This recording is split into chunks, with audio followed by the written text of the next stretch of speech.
Welcome to Season 5, Episode 8 of Talkin' Baseball with Pete and Jake.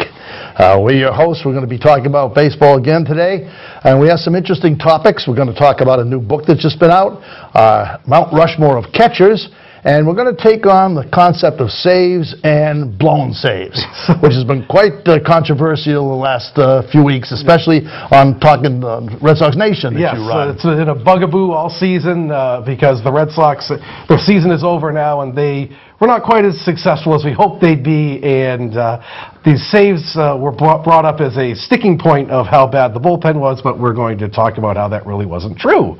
So we hope you'll stick with us for the remainder of the save discussion, because we apologize in advance if some of you aren't as diehard fans as we are. You might get lost, but we're going to try to get you through it a little bit. We'll guide you through. And let's dive right in. So we're going to start out today with a new book that's just come out. We've learned that baseball players read many more books than football fans, and so we figure we'd show one that you might really be interested in. This is a book called Alou, My Baseball Journey, by Philippe Alou. And it's just come out. It was given to me by my good friend Gordon Eads with a signed introduction by Pedro Martinez, and it's an eye-opener. Philippe Alou was sort of the Jackie Robinson of Latin players. When he first came up, there was tremendous discrimination, and interesting, his discrimination was both from blacks and whites. Yes. Because the Latin players could not speak English well, and oftentimes when they were quoted in the papers would quote them using their own vernacular, like "I can't heat" or something like this. Yes. And so they had the same trouble when they first came here, not only adjusting to the prejudices, but adjusting to the culture as well. And it was just after Jackie Robinson, too. Alou's first year was 58, so you're only a few years removed from when Robinson broke the color barrier, and this is a different barrier that he broke right on the tails of Jackie Robinson, and he doesn't get the recognition that he really should for being the first real Dominican superstar of baseball. And before we go any further, the name Alou itself is sort of like Corleone in a way.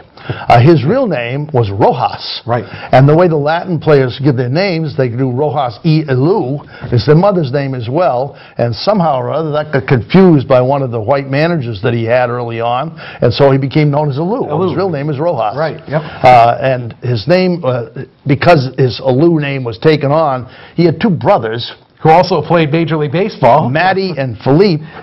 I'm sorry, Matty and Jesus Alou, yes, who were excellent players on their own right, and his son Moises played as an all-star as well. Yes. The four Alous had almost 7,000 hits in their career. So the Alou family is turned out to be one of the most distinguished families ever to play Major League Baseball. And actually, for the Giants, for one season, all three brothers played in the outfield. That's right. So they had three Alous in the lineup at once, which has never happened before. And you're right, his son Moises was a terrific player in his own right and should have been the MVP of the '97 series. You might remember one moment of his when a fellow named Steve Barton. Yes, Steve Bartman kept him from catching a ball, and the Cubs lost the game because of it. And you see his shot of Moises Alou protesting. Going like this.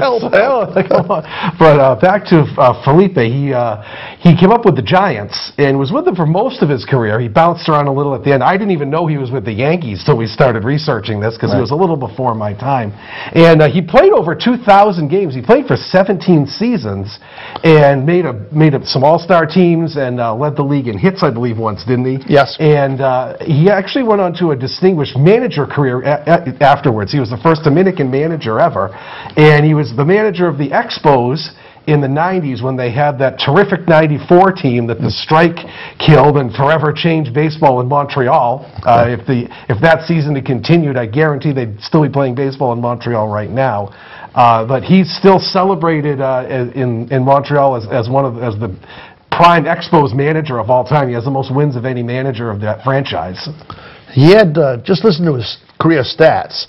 As he said, over 2,000 games, over 2,082 games, 2,101 hits, 206 homers, lifetime average of 286. That's a terrific career. That's a terrific, and especially when you consider he played in the 60s, which was so pitching heavy at the time. Putting up numbers for offensively was really difficult in that era. And he said that one of the most difficult things, as I said before, was getting accustomed to the culture, the food. And where's a Latin player going to find food to eat that he can eat in San Francisco? Or the weather. I mean, you're playing in San Francisco, which in Candlestick was one of the worst parks ever to play in with the cold breeze coming off. You're from the Dominican. You're not used to a 50-degree cool night. That's just not, it doesn't happen there. And this book is written in a very literate way. It says Peter Karatzos, can't say it. Karatzis something was the writer with him, but I don't think it was him. Usually when a ghostwriter writes a book, it's very bland, it isn't detailed. This has some tremendous details about, especially the life that he had to go through in the transition, to try to go from one culture to another, being dirt poor. And he said when he was a kid, they used to take coconuts and hit coconuts with pieces of sticks. And in fact, he wanted to have a medical career, actually. That's right. And he went and signed a contract with the Giants for the money. He had no intention of actually becoming a pro baseball player until the money came. And his father was very disturbed. Yes. Sort of like Lou Gehrig. Right, yes, yeah. So instead of Dr. Alou, we get Manager Alou, and we're the baseball world's better off for it. Yeah, the 94 season was terrible for everyone who doesn't recall that. Montreal had an excellent team. Pedro was pitching for it. And what happened was the players went on strike in August, and the season ended. And the Expos had the best record in baseball when the season ended. And they had a big lead in the East. They probably were going to win the pennant. And after the strike, the Expos fans never came back. And Toronto's fans didn't come back for a long time either. No, they didn't. Because they had won in 92 and 93. Right, they were back-to-back. And Canada didn't like the strikes. No. And so instead of just ending this, they had never had World Series, nothing. The season stopped dead. And they barely got it underway the next year, too. Right. And in fact, just last night, the Nationals, who used to be the Expos, won their first pennant in franchise history. So finally, Expos fans have something to cheer about for reaching a World Series. That's right. But that 94 team, they had Pedro and John Wetterland and Larry Walker and Andres Galarraga. That 94 and Moises Alou, who was under his father, his manager. That was a terrific team. That they really could have made some noise in the postseason and for years to come, I think, if they hung on for the rest of the season. And of course, what happened by 95, they lost some of the players. They couldn't afford to keep them. And I think that's what doomed baseball in Montreal. Oh, absolutely. Absolutely. And there's sort of been a wave of ex-players trying to get baseball back in Montreal if baseball ever decides to expand. I know Warren Cromartie, who was a longtime Expo, is sort of leading the charge of trying to get baseball back in Montreal. It'd be great if they did. I'd love it. It'd be terrific. Well, there's a couple of franchises that are in real trouble. This last year, over three or four teams lost 100 games, and the poor Tampa Bay, they did have a fairly decent crowd when they made the playoffs. They did. But they didn't sell the park out even then. But they won 96 games, and they were second to last in attendance. I mean, what more do you want? And the last week of the season, did we play them? I think we did. Right at the end of the season. There were like 16,000 people in the stands. Yeah, sure. And most of them were Red Sox fans. Sure. So that it's a hopeless franchise. And so possibly they move back, although I understand there's a lot of interest in moving a baseball team to Las Vegas, too. I've read that, too. Hey, one in the East, one in the West. You have to even it out, right? And I know when you were doing your ballpark tours, you went to Montreal, and it was 2/3 Red Sox fans that you went there. At least. Yeah, right. So the stadium was dreadful. Right. And they had I guess it's AstroStiff, the turf. It was weird. It wasn't even AstroStiff. It was like cement. Cement. And they just had a carnival early before the game started. And when we walked out on the field afterwards, there's gum on the field. In fact, we talked about Vladdy Guerrero a couple shows ago, and Vladdy Guerrero talked about how that turf pretty much killed his knees. The second half of his career, he had a lot of It just felt like a carpet on cement. Exactly what it felt. The balls would bounce really high. Oh yeah, the terrible place. So here's hoping they're coming back, but it's funny. We're going to talk about somebody else later on in the show who actually is sort of considered Mr. Expo. But if you're talking an Expo's manager, this is the man, Felipe. Well, again, right here. The baseball books I read, this is right up there with one of the best ones. Lou. It's available at your local bookstores. Local bookstore. Or you can order it on Amazon, which is the way people go now. So. Okay, we're going to talk about catches next, but before we do that, I think we're going to do our trivia question for Jason. Oh, geez, here we go. For those of you who haven't watched our show very often, what we've done throughout all 5 seasons is have a trivia question for people to try to answer. But since we get very few responses to that, we decided to change it up. Stump Jason. So it's now called Stump Jason. And so he's not seen the question. No clue. No. This is all unrehearsed. Okay. And so I've got a question for him, and he'll think about it until later on in the show and see how he can do. All right, bring it on. It's not any attempt to stump him. It's just something that's connected with what we're talking about. All right, bring it on. Now, we're talking about catches on the next unit. Who holds the American League for most home runs by a catcher? American League. Oh, okay, I'll have to think about that one. Okay. Because I'm pretty sure I know the National League. I'd have to think about the American League. I'm pretty sure. I have a couple guesses. Okay. So I'll think about it. Well, okay, I'll expand that then. Who holds the National League? I think the National League, I think, is Javier Lopez. I'm pretty sure. Well, that's right. Yeah. I think Javier Lopez holds the National League. The American League. Okay, well, yeah, just keep pondering. I'll think about that. Okay, so what we've been doing now all year long is creating a Mount Rushmore Hall of Fame of baseball. The 5 best at every position. We've decided there's too darn many people in the Hall of Fame. Right. You can walk around now, there's over 300 players. Most people don't remember half of them, and a lot of them, their credentials are just, every year we got to put somebody in. Just like the Rock and Roll Hall of Fame. They just keep pouring people in, pouring people in. Which they announced yesterday, and is a whole different debate. But and a lot of it is political, too, as we talked about. And they want something for the big show for baseball in July. Sure, right. So let's all go to Cooperstown and pay homage to someone or other. So we've decided to limit it down to Mount Rushmore. They don't add people to Mount Rushmore. No. Not yet, anyway. Not yet. They might. So they just stay with those 4 guys, and that's good.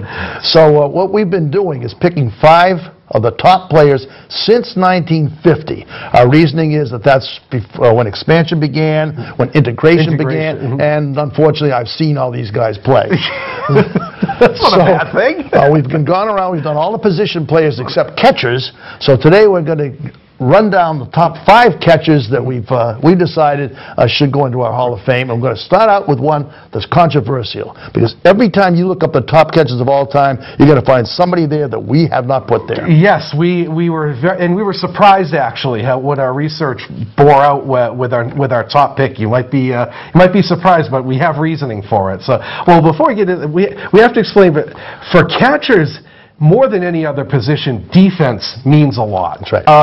Catching isn't just offense, and it's not just catching a ball. You're doing things, you're framing pitches, you're blocking pitches, you're calling pitches, you're mitigating the running game, you're coordinating the defense. So more than any other position, defense is primo at catcher. And you're also playing the umpires. Yes, you know, that's you true. See a catcher catch a ball, pull it in a little bit, pull it up a little bit, talk to him a little bit. In fact, he didn't make our list, but Bob Boone was legendary for that. He had this ability to put his glove, and he would catch the ball in a certain part of the glove to make it look like a better pitch. Yeah. He was legendary for that. And the ball would move the glove better. Yes, right. Yeah, he was phenomenal. So catching isn't just all about offense. There's defense came into play a lot with these. But our number 1, who you might be surprised to learn, is Ivan Pudge Rodriguez. Right here, we have a bobblehead of Ivan Rodriguez. Wobbling away. And here's our reasoning for this. He has by far the most hits of any catcher. He had over 2,800 career hits. Now, that's more than most position players, and he did it all as a catcher. He had 311 homers. He had a 296 career average. That 296 average for a lifetime for a catcher? For a catcher is amazing. He had 13 Gold Gloves, and he had 10 in a row at one point. Which, think about that. You're the best catcher for 10 years in a row. And he threw out 45% of the runners. After a while, people just didn't run on him after a while. It's the best percentage of caught stealing by any catcher ever. Oh, by a lot, too. That's 1 out of every 2. Yeah. And a lot of the times, they steal on the pitcher, not on the catcher. Sure. So he doesn't have a chance. And this was in the 90s mostly, when offense was huge, so there were a lot of runners. And people just stopped running out on him after a while.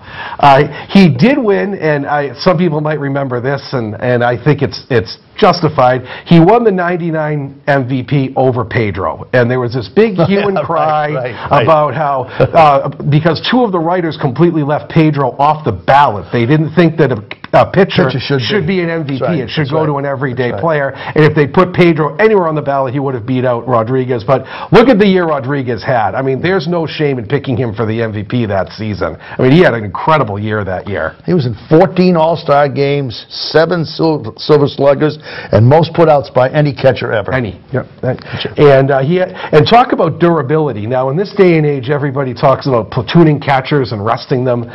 He had 13 years where he played over 120 games at catcher. That's a lot nowadays. Right. I mean, that's 3/4 of your season where he's the starting catcher. That's a lot of games for a current guy. And his best year actually wasn't the year he won the MVP. It was 2004 when he was on that horrible Tigers team. But this is what he did, and this is how he led teams. He went with the Rangers. He went to the Marlins for 1 year in 2003. They win the World Series that year. And if you might remember, there was a play against when he tagged out J.T. Snow at the plate to win one of the series. He's holding the ball up after he tagged J.T. Snow. And then the next year, he went to the Tigers. Now, in 2003, the Tigers darn near set a record for most losses in one season. He went to this horrible Tigers team, and in 3 years, by 2006, they were in the World Series. Right. So he was a huge part of turning around that Tigers franchise. And after that, they were in 4 ALCSs in 8 seasons, and he was an enormous part of that.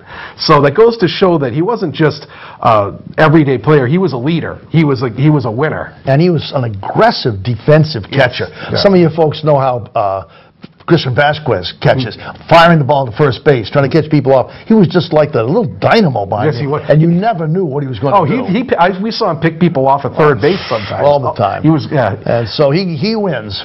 He does. And he does. The reason I say he's not usually picked is that almost everyone picks our number 2 choice. Number 2, yes. Johnny Bench. Johnny Bench, yes. Now, I'm going to start out by saying why we don't think he is number 1 with us. There's a picture. There he is. I should say something about that. Yes. We went to Cincinnati. It just happened that Johnny Bench was pushing this book that he was selling. I think it's got some religious overtones to it, but he was pushing it, and I stopped in and got a copy of it and had it signed. And there he is signing it for me, and he's telling my wife, "Tell your husband to shut up. He talks too much." Which, if you know Johnny Bench, I guess that's the way he is. He's very direct. People that play on great teams are overrated sometimes because the team is so great. Yes. Like, for instance, Phil Rizzuto won the MVP in 1950. Check his stats out. They weren't that terrific. But the Yankees in 1950 were overwhelming, and there was no particular... Like, he beat out Ted Williams, and his Ted Williams stats are so much better, it's ridiculous. Sure. Joe DiMaggio's stats are better. Or if you want to talk a catcher, Jorge Posada, I think, is very overrated because he was on those fantastic Yankee teams of the 90s and 2000s. He was a good, solid catcher, but he was nothing special, I would say, in terms of an everyday catcher. Bench had a great record. Oh, he did. Just this figure now. He played 500 games fewer than Bench. Than Rodriguez. I'm sorry. Than Rodriguez. Yeah, I'm right here. It's cold in here. It is.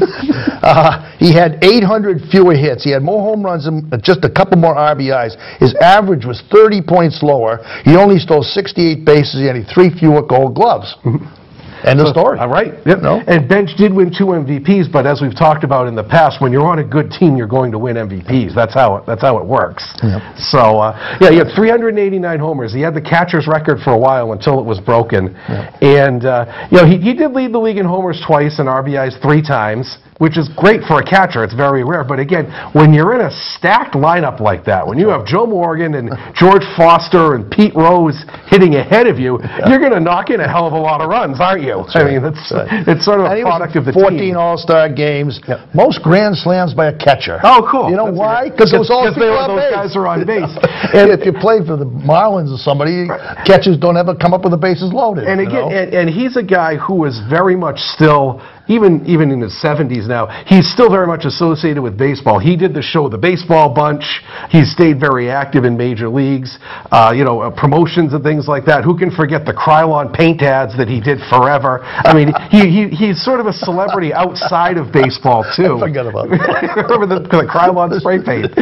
So that's connected with baseball. Yeah, sure it is. So he's someone who not only has the baseball credentials, but I think he gets a little overrated because he's such a household name for things outside of baseball, That's too. right. And we're not knocking the guy at all. Trust me, we're not. Yeah, I mean, he's our number 2 catcher. He's also associated with a single team. Yes, he is. As soon as you start mixing and matching different teams, Right. somehow your allure goes away. You Right. don't have one solid fan base the way he did. Right.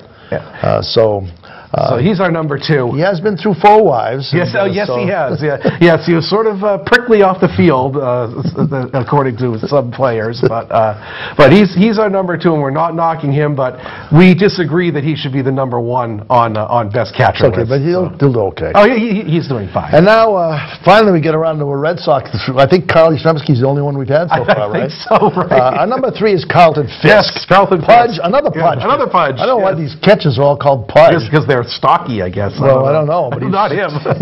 He's very pudgy. Maybe he was with a kid. Maybe, I guess. don't know. Okay. So, a New Hampshire native, right. Carlton That's Fisk. right. In fact, he went to the Hall of Fame because they said he was from Vermont, and he said, well, I was only born there because the hospital was across the river. I grew up in New Hampshire. right. Make me a New Hampshire guy, not a Vermont guy. And there are not many Hall of Famers that are from New England No. in the last 50, 60 years. No, almost A lot, none. At Almost the beginning none. of baseball, a lot Right. were. But Almost not none. now, because you can't play. Right. You know, I coached high school baseball. I'm lucky to get in 6 games Right. after the snow melted. You know? Right. So anyway, Pudge Fisk, everybody around here knows him. He actually did play more games for the White Sox than he did for the Red Sox. He did. He had the 60s and 70s. He's a 4-decade guy, 60s, 70s, 80s, 90s.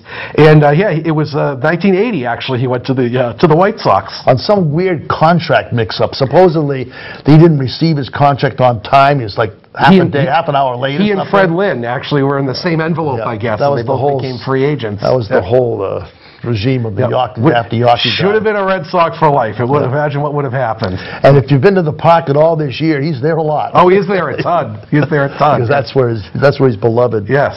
So anyway, he did play 2,206 games, which was the record until Rodriguez. In fact, he played 1 more game so he could beat Bob Boone. Yes, remember? he did. But Rodriguez broke his games broke played it. record. 376 homers. He actually stole 128 bases. He for a did, good guy. which is pretty But he good only for had 1 Gold Glove. He had 1 Gold Just Glove. one Gold Glove. He did win Rookie of the Year with the Red Sox, Yeah. and he had 3 Silver Sluggers. Oh.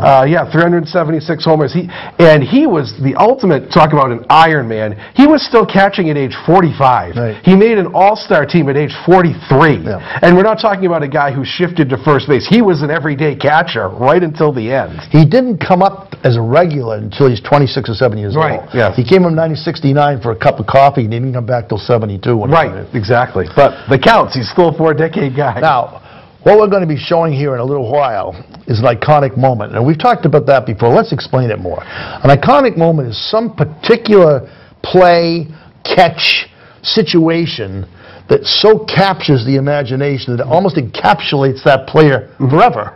Something you remember forever. The ultimate, Bobby Thompson's the ultimate one. But Bill Mazeroski, what can you Yes. tell me other than he hit that home run? Nothing. So an iconic moment is something that has Fisk captured maybe one of the top 5 iconic moments absolutely. ever. And the way this came about was kind of peculiar.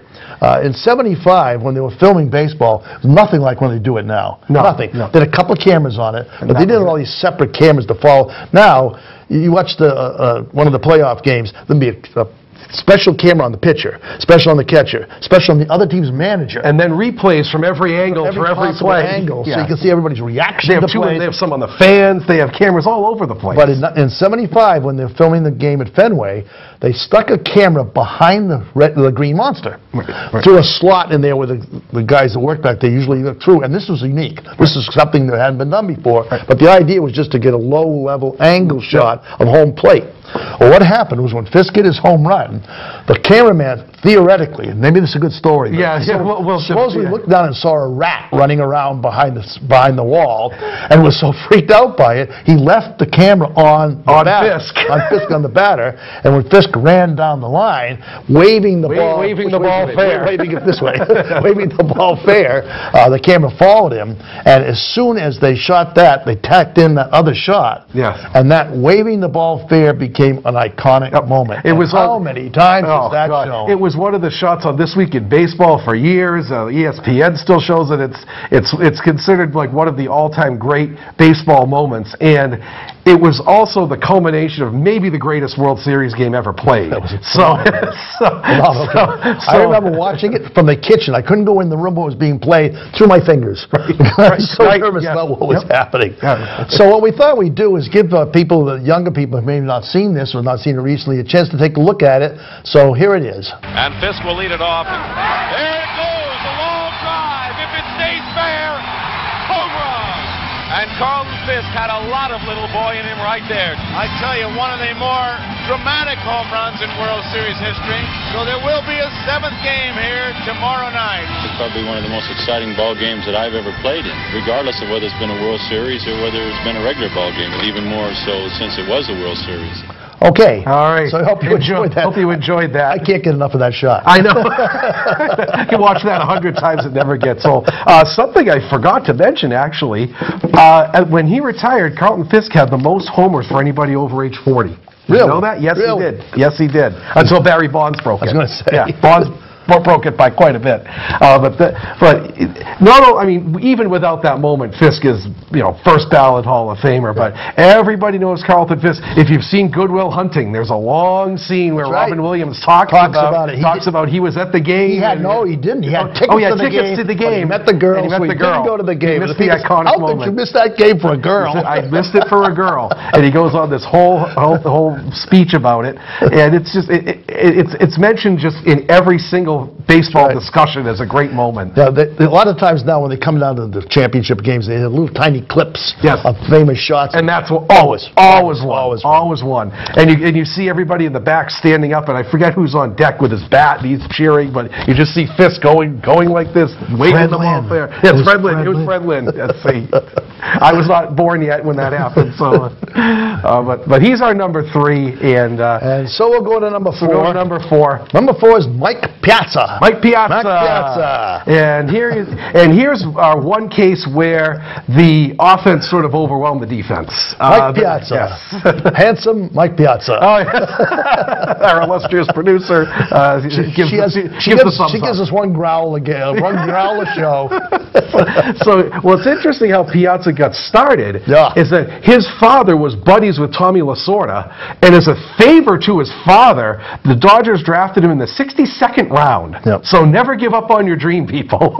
You can be a 62nd round draft pick and become a Hall of Famer. His father was a multi-millionaire. Very, very rich man. Yeah. And so Lasorda hung around with such people. Yes. And I think he was involved. I don't know if he's his godson or not. I can't remember that. He was his godson. Yes. So that's the way he got started, as a favor. And as it turned out, he's a Hall of Famer. He's a Hall of Famer. And again, what he had was the highest average for any catcher. He did, and the most homers. Highest average, most homers. He was kind of a clank behind the plate. That's the one knock on him why we don't have him higher. He was probably offensively the best catcher. He was. Offensively, he was by far the best. He led the NL in OPS plus twice. For a catcher, I mean, that's extraordinary. 10 silver sluggers. 10 silver sluggers. As we said many times, catchers, if they can hit, that's a bonus. Yes. But what you want them to do is be good behind the plate. And he did win Rookie of the Year, like we've had that happen with a lot of our players. He was MVP twice in a row. Yes, he was.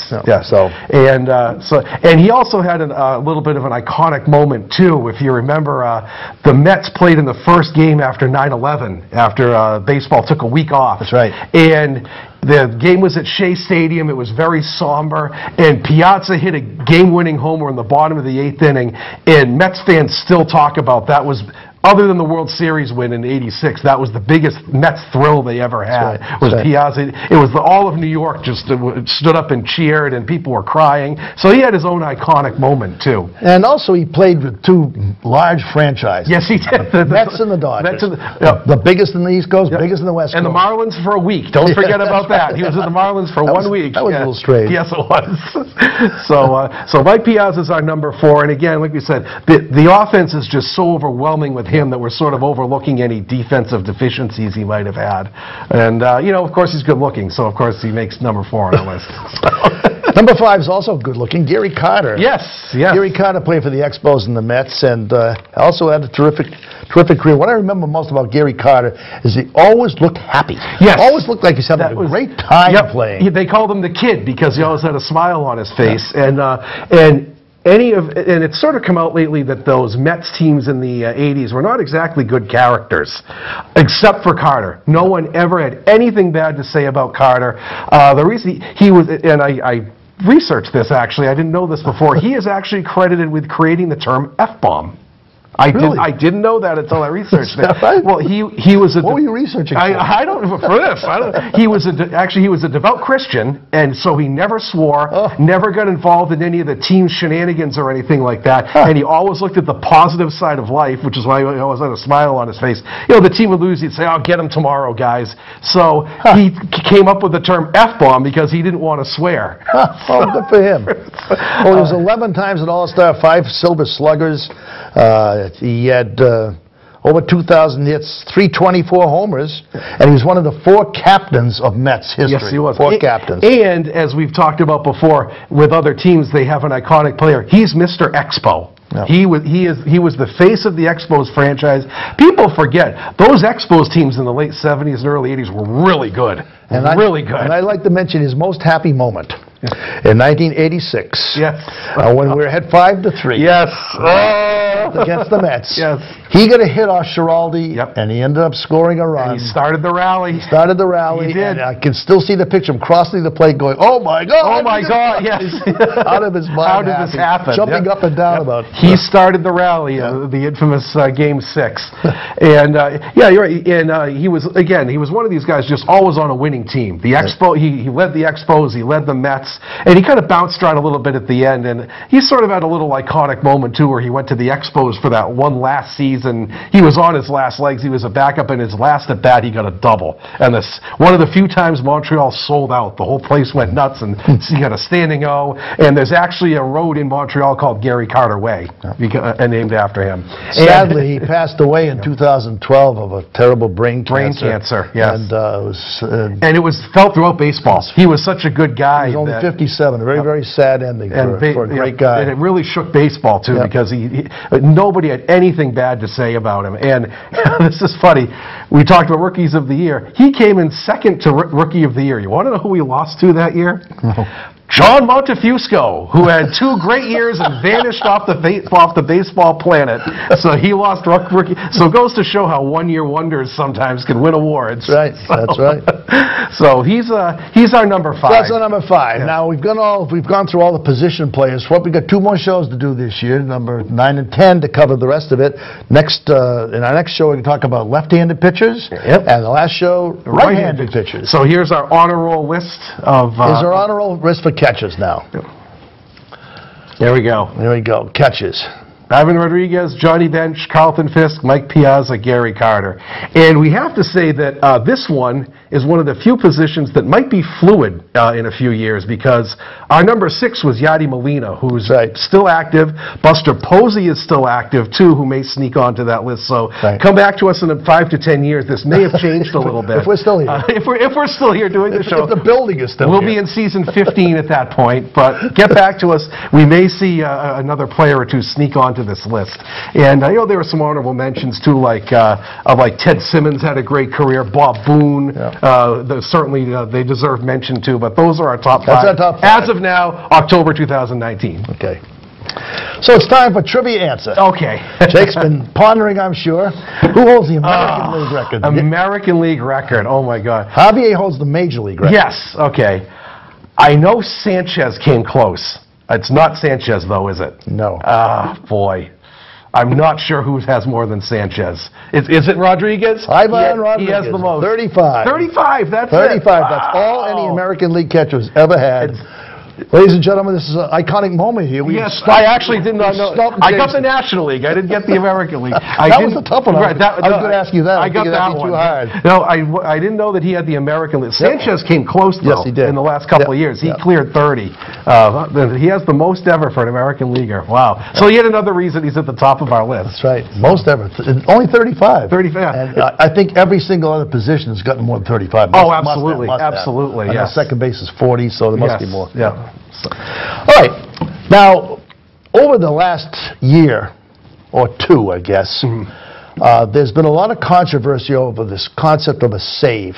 Now, for a lot of people out there who aren't the intricate kind of fans not that we baseball are, savvy like let we me are. explain what a save is. First of all, it's a relatively new statistic. Yes. There was no such thing as a save until Jerome Holtzman of the Chicago Sun-Times during the 60s decided to come up with something to reward, or a statistic to reward a relief pitcher. Because prior to 1960, most starters pitched complete games. The bullpen ace didn't really happen until Elroy Face, I think, might have been the first one for the Pirates about that time. Because pitchers pitch 9 innings. That's what they did. And usually the relief corps were pitchers that had been starting pitchers that weren't doing very well. They were burned out. They were usually in the mop-up. Yes. That was to finish up the game. You're ahead 8-1, you pitch the last 2 innings of the game. Most starting pitchers went at least 2/3 of the time did complete games. Oh, absolutely. Most of them. Absolutely. So there was no need for that. Right. Up until Joe Page. Oh, Joe Page, yes. There was no such thing even, the term wasn't even right, used. yeah. Page and Face were the first two big So they decided, and they adopted as an official statistic in 1969, and it was amended in 1974, and that's the way it is now. Right. Now let me explain exactly what a save is by rule. Okay? A save is the statistic awarded to a relief pitcher, often called a closer. Closer, yes. Who enters the game under certain conditions and maintains his team's lead until the end of the game. Now, here's the rule about this. He has to follow all 3 of these conditions. First, he's the finishing pitcher in a game won by his club. Yes. You can't get a save unless you win. Unless you win, yeah. Which makes it difficult for a Tigers. Right, yeah. Right. He is not the winning pitcher. Right. Okay? And he has to qualify one of the following conditions. He enters the game with a lead of no more than 3 runs and pitches 1 inning. Okay? Or he enters the game regardless of the score with the potential tying run either on base, at bat, or on deck. Or on deck. So or in the hole. Right, so you can come in with a 5-run lead if the bases are loaded and get a save. And this is the one that always gets me. Yeah. He pitches for at least the last 3 innings. Yeah, not now. No conditions, the last 3 innings, okay? Right. And so... Right, last 3 innings no matter what. Once this save condition was met, it's caused a relief pitcher or a closer to become a specialist. Right. Yeah. And the difference between what used to be, like Fingers and Hoffman, that was save artists, somebody mentioned Roy Face, or Dick Raditz would come into a game and pitch 5-6 innings. Right, exactly. Oh, yeah. Even in the 70s, I remember Tug McGraw and Dan Quisenberry used to come in like the 6th or 7th inning and just pitch the whole rest of the game. It wasn't until like they call it the LaRussa-ization of bullpens in the 80s where you had your 7th inning guy, your 8th inning guy, your 9th inning guy, which Dennis Eckersley is very much an advocate of, by the way. He says, you know your role, that makes you a better pitcher. But it really wasn't, we didn't see these absurd save totals until the late 80s. It used to, Bob Stanley did that role for a while for the Red Sox, and 20 saves was a big deal then. That meant you were pitching a lot of games. Now 20 saves is nothing. Guys get 40, 50 in a season. So what happens is, if you don't hold a save, you get a blown save. Okay. Makes sense, right? Well, not really. So there was a lot of hue and cry this year. Actually, let me extrapolate on that. Yes. A blown save was a stat as of 1988. Right. Yes. A pitcher enters the game in a save situation, allows the tying run to score. He no longer can get a save, but can get the win. Can get the win. And the problem is that middle relievers can get blown saves, but they can't get wins. That's the issue. And they're not going to get a save either. So let's take a situation here about why this is such a ridiculous stat, okay? Say the Sox are ahead 2-1, okay? Walden comes in the 6th inning and allows a run. It's 2-2. Well, he gets charged with a blown save. He's not going to get the save if he comes in the 6th inning, is he? So you're charging a guy who's not going to get a save in the first place with a blown save, which makes it a pretty meaningless statistic when you think about it. Now, and there was a big hue and cry this year about the Sox bullpen had a ton of blown saves this year. Oh, the bullpen had blown saves. They were blowing leads. Well, there are a few reasons for that. So let's take a theoretical here first, right? So Porcello pitches 3 innings and allows a run. Okay, he gets lifted after 3 innings. The Sox are ahead 2-1 in after 3 innings. So the bullpen comes in and has to pitch the whole rest of the game. Okay, in the 7th inning, Walden gives up 1 run to tie the game 2-2, and then in the bottom of the 9th, the Sox get a run and win 3-2. The bullpen went 6 innings and allowed 1 run, which is a phenomenal performance. But the bullpen is charged with a blown save, yet the bullpen was the reason the team won the game. They went 6 innings and gave up 1 run, while the offense spun its wheels for 6 innings. It's sort of team statistics mean team, people. It's not separating the team into pieces like what this does. And so the blown save stat is pretty much meaningless. It really is. It just doesn't mean anything anymore. So this year, okay, who had the most blown saves? The A's, the Yankees, and the Red Sox. Why? Because they were good teams that had good offenses, and they were in the game in the middle innings a lot when relievers came in. Who had the fewest blown saves? The Blue Jays and the White Sox. Why? They were bad teams with bad offenses who didn't have a lot of leads to hold. So the whole blown save thing is just absurd. It's ridiculous. And so, I really feel for a guy like everybody was on Barnes all year because he had some blown saves. Well, Barnes was coming in the 6th, 7th, 8th, or 9th inning and facing only the team's best hitters. Well, yeah, you're going to blow a save or two here or there when that happens, aren't you? So we think that the whole blown save stat is just ridiculous. And what they've done lately is to measure the middle relievers' effectiveness. They've come up with a hold stat. Hold stat. It's a sort of a save, but you're not getting the save.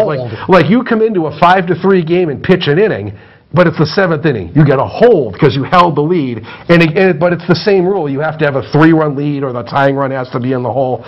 You get a hold but not a save. Well, why aren't there blown holds? Don't know.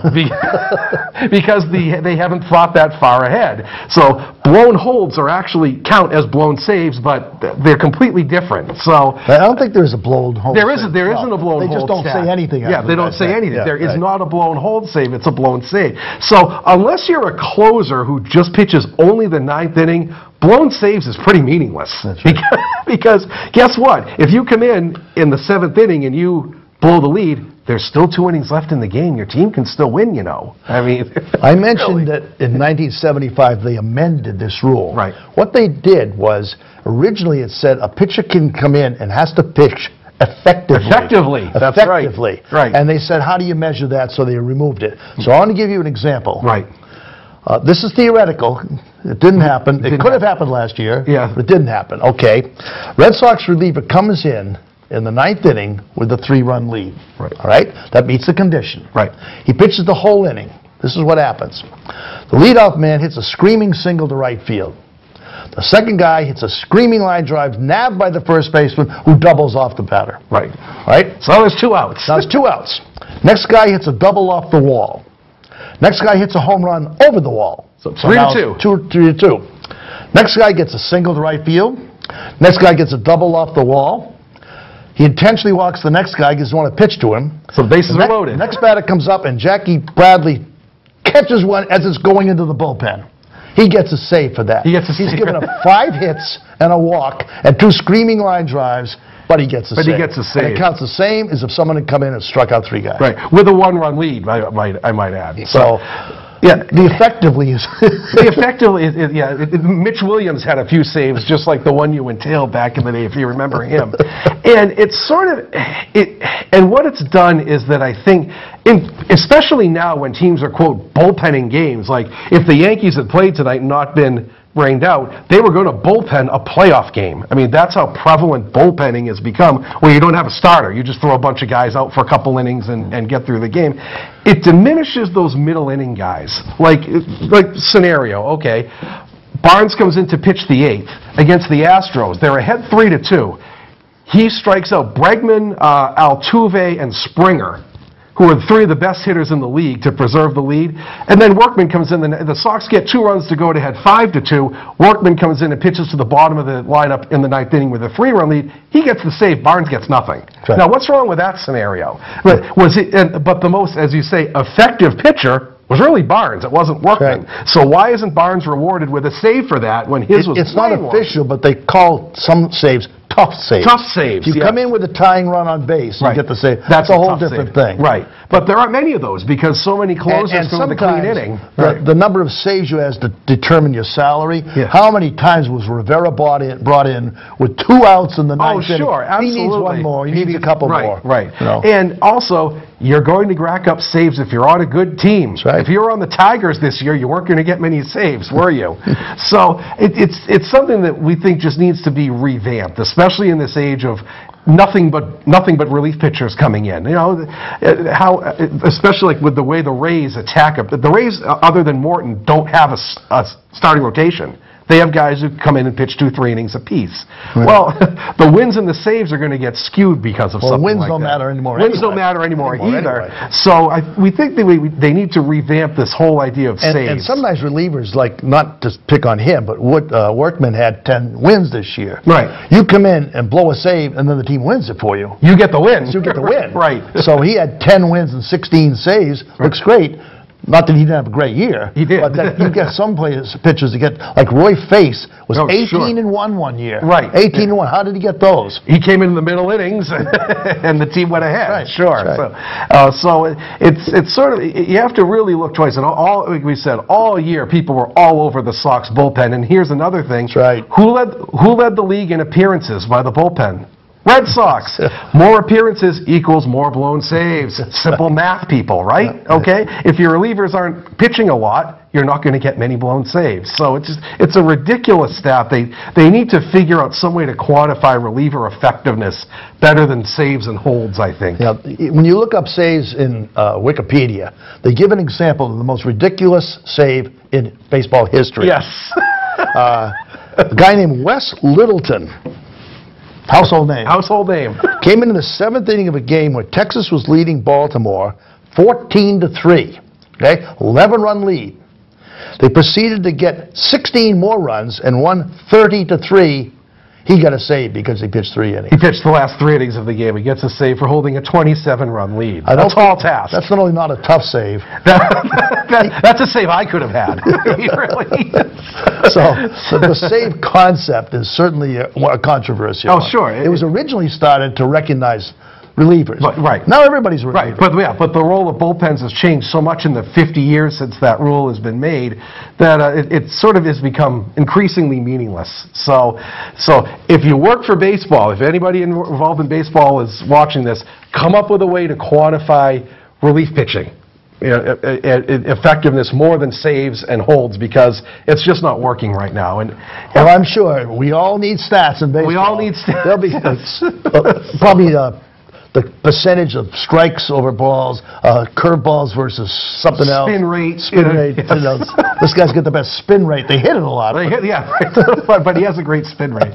So and all year long, if you were on Red Sox Nation, I took abuse because I defended the bullpen all year, and the time. people were all over it. And this is we talked about perfect example. The last game of the year, if you remember, Erod was going for his 20th win. Yeah. Okay, Barnes came in and got a blown save. He came in with a 1-run lead. This is what happened. Bogarts made an error to put a guy on. The next guy fisted a flare 2 inches over Holt's glove into right field. The next guy struck out swinging, and the ump missed the call. He should have struck out. The ball went clear to the backstop, but the ump missed the call. And the next guy hit a little roller that we love Brock Holt, but he has 0 range at second base. Any everyday second baseman would have gobbled up and thrown to first. He allowed 1 unearned run, and he got crucified for costing Erod his 20th win. He didn't pitch badly at all. He got 5 outs in the inning. I mean, what more did you want out of the guy? But fans have short memories, and they don't always understand that as I said, it was an S happens run. I'm doing an S-bomb like Gary Carter would do an F-bomb. It was an S-bomb happens run. And so Workman comes in, they win the game. And they win the game, and Workman gets the win, when Barnes in reality had to get 5 outs to get through his inning, and he didn't pitch badly at all. So so I think there's probably going to be a lot of talk about this save concept in baseball next year or two. Yep. Well, wins, like you said, wins are meaningless now. Maybe saves will become meaningless too. Who knows? The whole statistical scene in baseball is shifting. Of course it is. Yep. Which, for better or worse, get used to it. Homers and strikeouts. Homers and strikeouts. Get used to it. So we thought, since we haven't spent much of this season talking about the Red Sox, and we don't want to knock them because they're our team, and even though they were disappointing because there was, I think, expected to do a lot better than they did and didn't make the finals, we got thinking about maybe we should say something about 5 guys that really had outstanding seasons. Positive things to say about the team. And they were really outstanding seasons. They were, yes, they were. Better than they did last year. A couple of them we wouldn't have expected to do that. Right. So here's our pick for the top 5 guys of the season. Top 5 guys who had terrific seasons. I've got them in order, it doesn't matter. You start. Start with what you... Doesn't really matter. Say your 5th one. My number 5 is Eduardo Rodriguez, who really came into his own this year. Sale and price went down. Porcello had a horrible year, and essentially he turned into a one-man starting rotation by the end of the year. And like you said, he had a shot at winning 20 games. It didn't happen, but he finally, the knock on him was that he would throw too many pitches. He'd have 100 or so pitches in the 5th inning. He got around that this year. He learned to attack hitters. He was just this, he was a horse all year. I don't know what the pitching rotation would have been without him this year. Yeah.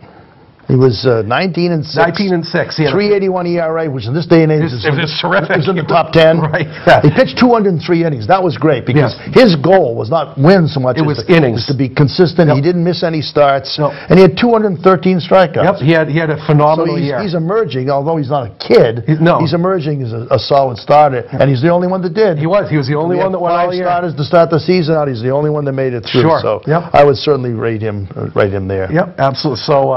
Let me take my next. Sure, go ahead. Since you're doing pitches, I think Brandon Workman had maybe one of the best relievers in the league. He was 10-1, 188 ERA, 16 saves, 71 innings pitched, 104 Ks. He had the lowest batting average against in the majors. In the major leagues. In the majors. Toughest to hit. Yep, toughest to hit. And he really, the first half of the year, they were sort of sorting out that bullpen. Once he went into that closer role, everything else kind of fell into place. The bullpen really did well after he took over that role. And it goes to, statistics can say, oh, well, they should be able to come in any inning and be effective.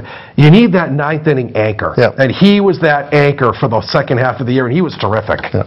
He throws what they call a heavy ball. Yes. It's this ball that comes in and he hit it. It's like Mike Messina used to throw. Right, yes. It's hard to make solid contact with. And to have the lowest batting average he gets in the majors is extraordinary. And then he'll throw one in the dirt, but it looks so good that you're going to swing it. You just swing right over it. That's right.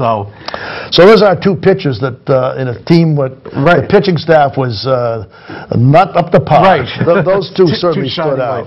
So moving on, I think the next one we have to mention is Christian Vasquez, who really came into his own as an everyday catcher. He'd always been platooned with Leone or somebody like that. And I think at the beginning of the year, they said, you're going to be our everyday guy.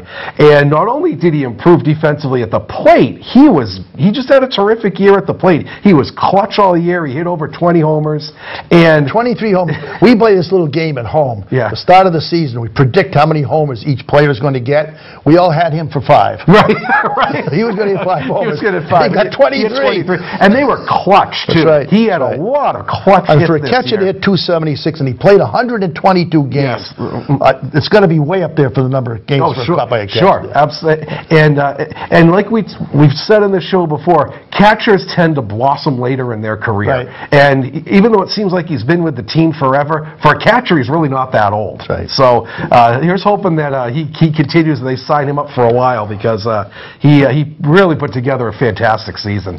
And for our last two, the combination of a third baseman, shortstop was extraordinary. Bogarts and Devers. Bogarts and Devers. How can you pick between them? You really can't distinguish between the Devers two of them. was questionable this year. He had a lousy April. He looked like he was still up to his old tricks at third base. Striking out a lot, making a lot of errors. Someone adjusted him. I think Bogarts had a lot to do. Bogarts did. Adjusted him, and he ended up with the league leader. I think there was a major league leader in extra base hits and doubles with 54 doubles. And he had no homers before May 1st. and he had 32. So something really clicked with him. 311, 115 RBIs. And he's 22. He's still learning. That's what's really, really encouraging about this. A lot of people at age 22 are still in the minors. And he did this in the major league level. Please, lock this guy up long-term, management. Please, lock him up. I was still student teaching. Right. As far as I got. And number one star. You can't, no question. Can't talk about Bogarts Xander Bogarts is just an extraordinary ball player. And he signed a long-term contract in the middle of the year. Thank you. He'll be here for the foreseeable future. Till 2026. Yes, when he'll only be 32, by the way. Yes. Again, another guy who came up young. Seems like he's been with the team forever, but he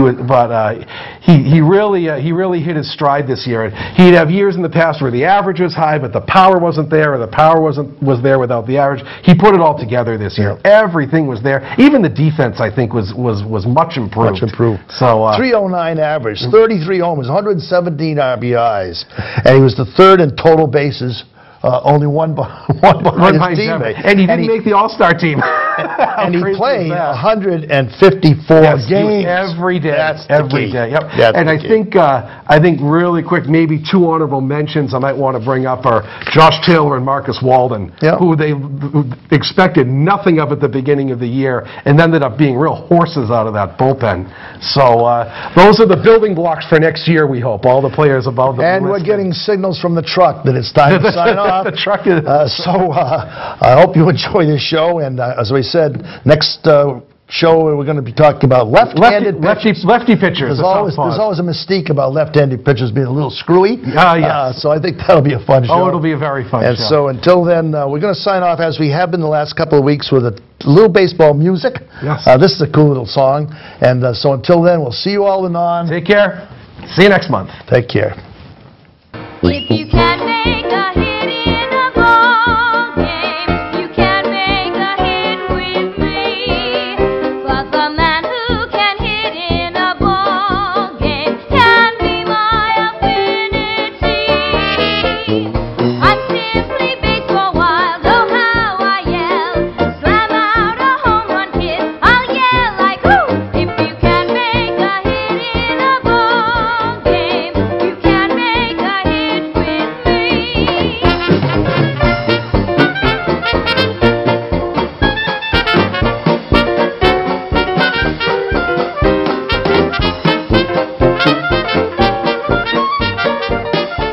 Thank you for watching another outstanding program provided to you by Lunenburg Public Access. We're here to serve the community. Lunenburg Public Access is always looking for volunteers to help record town events, high school sports, and town meetings. Please consider helping us out today. To contact us, you can call 617-763-3018 or email us at lunenburgaccess@gmail.com.